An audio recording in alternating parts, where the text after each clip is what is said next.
Olá, empreendedores! Eu sou Gabriel Moya e hoje estou aqui com uma presença ilustre, o Dr. José Roberto Mendonça de Barros. Ele que é economista, doutor pela FEA, fez pós-doutorado pela Universidade de Yale, criou a primeira consultoria brasileira em 1978, a MB Associados, que atualmente atende grandes empresas e as instituições financeiras do Brasil. Ele também é membro do Conselho Consultivo da FEBRABAN, é articulista do jornal Estado de São Paulo, comentarista da Rádio Estadão. De 95 a 98 foi secretário da Política Econômica do Ministério da Fazenda e em 98 foi secretário executivo da Câmara do Comércio do Exterior da Presidência da República. De 67 a 2002 foi professor da FEA USP e lançou o livro Crescer Não é Fácil em 2012. Então, realmente um prazer estar com você. Muito obrigado pela sua participação. O prazer é meu de conversar com você e o pessoal do Congresso. Legal. Então, para começar, eu gostaria que você falasse um pouco do cenário atual brasileiro, cenário econômico, político, como que é a sua percepção disso? Eu acho que tem duas coisas que têm que ser olhadas simultaneamente. De um lado, com muito realismo, olhar onde estamos. E não se enganar que, dependendo do segmento, do que está fazendo, a situação está bem difícil. Por outro lado, grandes crises também abrem grandes oportunidades. Eu acho que a razão mais interessante desse congresso, dessa organização, é exatamente estar alerta para isso. Né? E mais do que tudo, muitos dos paradigmas de crescimento do passado não vão estar presentes no futuro. Dou um exemplo. Nos últimos anos, o crédito preferencial do governo, do BNDES especialmente, empurrou muitas empresas para frente. Ora, isso não vai ter mais. Para o bem ou para o mal, não vai ter mais, porque o governo não tem mais dinheiro para jogar lá. De modo que a estrutura de financiamento das empresas vai ser muito mais dependente de mercado de capitais, e vai ser diferente. Né? De outro lado, as empresas vão ter que depender muito mais de inovações, atrair o cliente, encantar o cliente e muito mais de produtividade, de ter estruturas mais leves, depender menos de custos fixos muito pesados. E essa mudança da forma de operar o sistema econômico, que eu acho que estará na base dessa mudança. Uma segunda coisa que vale a pena mencionar é que o dólar ficou muito caro. Saímos de uma fase de dólar muito barato para uma fase de dólar muito caro, que tem desvantagens muitas, encarece a importação, mas tem grandes vantagens, facilita a exportação, abre espaço para produzir para o mercado interno, porque trazer de fora muitas coisas ficou caro demais. Está acontecendo com roupa isso daí.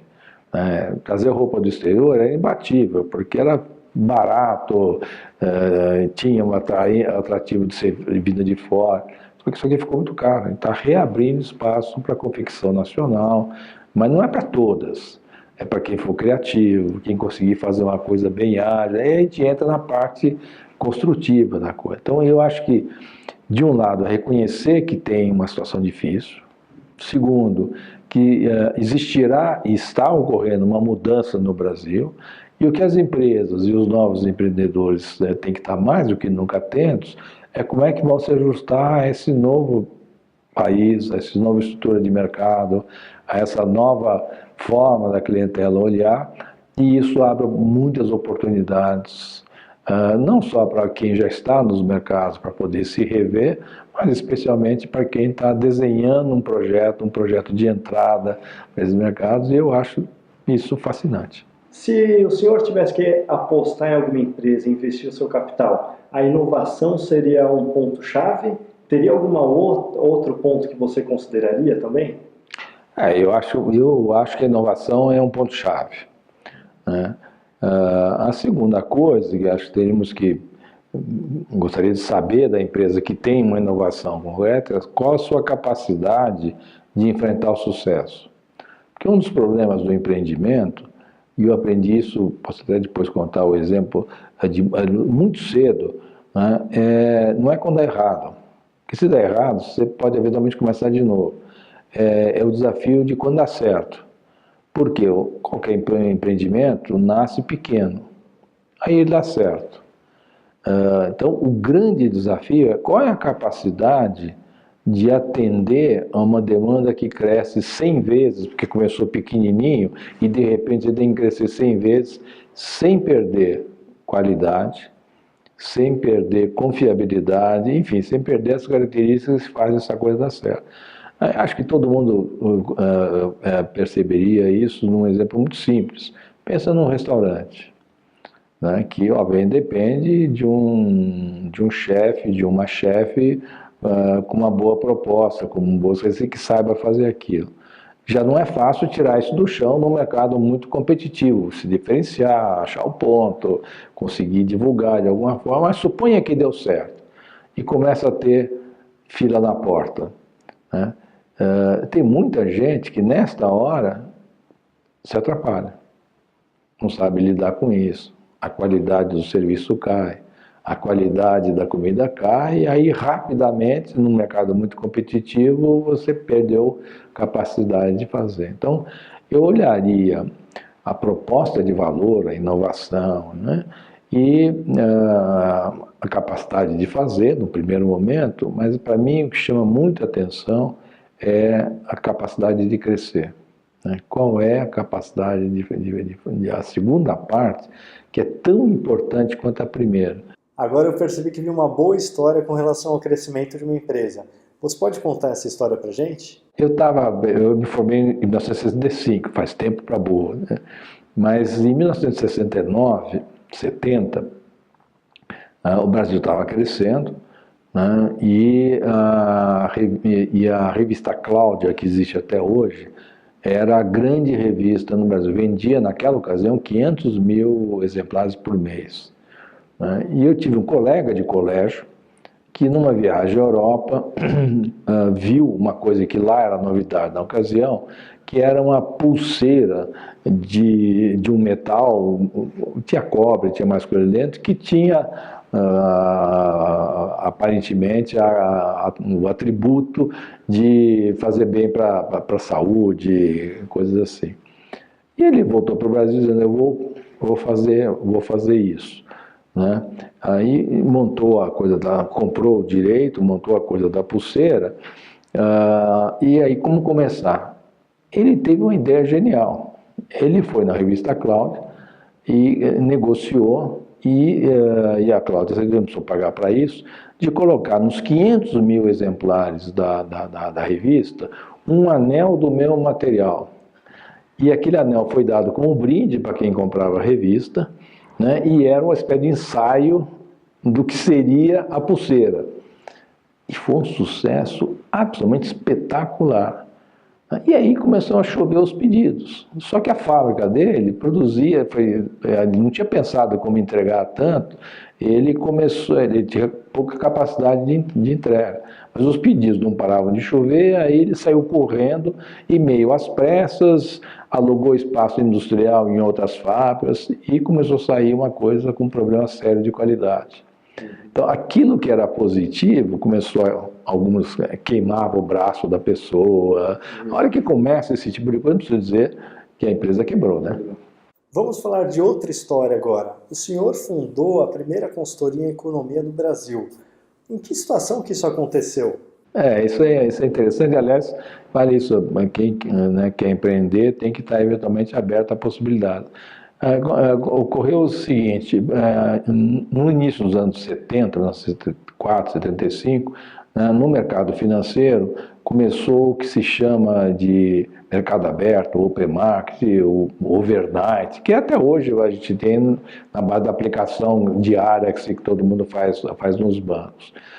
E o chave para esse tipo de trabalho é tentar entender para onde vai o juro que é comandado pelo Banco Central. E aí eu percebi, né, de que para poder responder essa questão você tinha que ter análise macroeconômica aplicada concretamente a uma situação de uma empresa. A proposta inicial era uma coisa que não tinha no Brasil, né, foi de fazer a junção que o economista faz, da análise macroeconômica com o dia a dia de um banco, de uma empresa financeira, ou do lado financeiro de uma empresa não financeira, né? E para fazer isso a gente tinha que projetar a inflação, e tinha uns modelos econométricos, matemáticos novos, que na ocasião eram novos, nós começamos a fazer isso em 1979. Era uma coisa difícil, porque era rodado no Rio de Janeiro, na PUC, porque só a PUC do Rio tinha um computador que rodava aquilo, mas enfim, começou a juntar a situação macro com a situação do dia a dia das empresas, né? E achamos que isso, como não tinha, era uma coisa que valia a pena tentar. E aí foi assim que começou, né? E de uma coisa que não existia, que se mostrou muito útil, não só para os bancos, mas depois para diretores, para a diretoria financeira de empresas de bens e serviços, né? E daí que a coisa começou, e está aí até hoje, vai mudando, mas essencialmente a mesma ideia. O que está acontecendo na política, o que está acontecendo na economia, qual o impacto na empresa, do ponto de vista de crescimento, de juros, de etc. É isso que a gente faz até hoje. E falando agora um pouco da sua personalidade, teve alguma questão, alguma competência, habilidade que você percebe que você tem, que ajudou nessa sua trajetória, que fez com que você crescesse? Olha, bom, primeiro, estudar sempre, trabalhar sempre, né? E perceber que eu aprendi, muito moço ainda,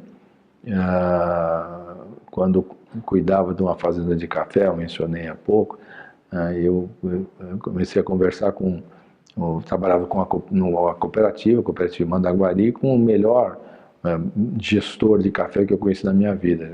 Infelizmente já morreu. E eu, moleque, né, 20 e poucos anos, perguntava para ele: escuta, vai subir o preço? O que vai acontecer? Ele me disse: olha, Zé Roberto, em café não tem doutor. Na verdade, em mercado não tem doutor. É isso que eu aprendi, né? Você nunca sabe tudo. Então você tem que sempre ter aquela humildade de dizer: eu preciso sentar, me informar para saber o que mudou, o que está mudando. Um grande inimigo de fazer o que a gente faz é você ficar apaixonado por esquemas velhos, que aliás derruba muita empresa, incidentalmente, né? Então, essa acho que é a primeira coisa. Não tem doutor. Você tem que aproximar todo dia, todo problema, aberto para aprender o que está acontecendo, o que é diferente, não só no dia a dia, no curtíssimo prazo, mas o que é estrutural, o que está por trás, enfim, desses mercados. E aí sim você pode auxiliar as empresas, não só na análise, mas na sua proposta de valor, naquilo que tem para fazer. Para fazer isso, e aí sim tem uma coisa que é pessoal por circunstância, como você falou, eu entrei na faculdade muito moço, né, em 67, e acabei, por circunstância, dando a maior parte da minha vida, foram uns 35 anos na faculdade, dando o curso de Economia Brasileira. E para dar o curso de Economia Brasileira, né, começava na história da industrialização, século XIX, século XX, usava história. Você tem que estar muito aberto para ler muitas coisas diferentes, desde a experiência histórica até coisas mais técnicas, metodologia e tudo mais. Então é isso, o que permite a gente falar, né, da economia mundial até o milho, né, é estar aberto para olhar muitas coisas ao mesmo tempo, né, e demora para fazer isso, né, porque uma coisa difícil, é uma construção difícil e necessariamente de equipe, né. E mercado não tem doutor. Bom, eu tive o grande prazer e o privilégio de conversar com o José Roberto Mendonça de Barros. Eu tenho certeza que vai ser inspiração e aprendizado para os empreendedores que estão assistindo a gente. Então eu agradeço, e se você quiser deixar algum contato, como que as pessoas poderiam ter mais informação da MB, por favor. Olha, primeiro, antes de tudo, o prazer foi meu. Agradecer ao Gabriel a oportunidade, né? E como eu fui na minha vida, mais do que tudo, sempre professor, então dividir com vocês um pouco dessa experiência com o maior prazer. O contato essa nossa página é o www.ibassociados, tudo junto, sem ponto, sem traço, .com.br. Dá uma entrada que vocês vão dar uma olhada no que a gente tem lá. Muito obrigado mais uma vez e um abraço a todos.